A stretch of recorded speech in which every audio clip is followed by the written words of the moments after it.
Okay, magandang hapon mga farmers vlog. Ito lang yung na-harvest namin bell peppers. Pepper. Tsaka kangkong.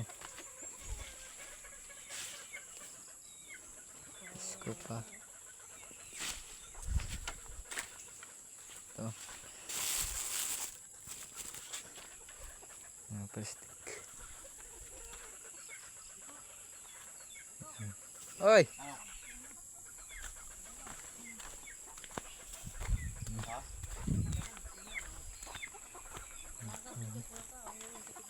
Yan. Tataniman pa namin yan. Lagyan namin mga plastic mulch. Ito.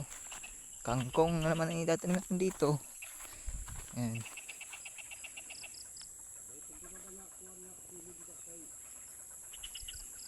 Bilaan.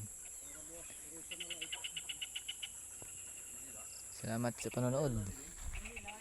Thank you for watching mga vlog farmers.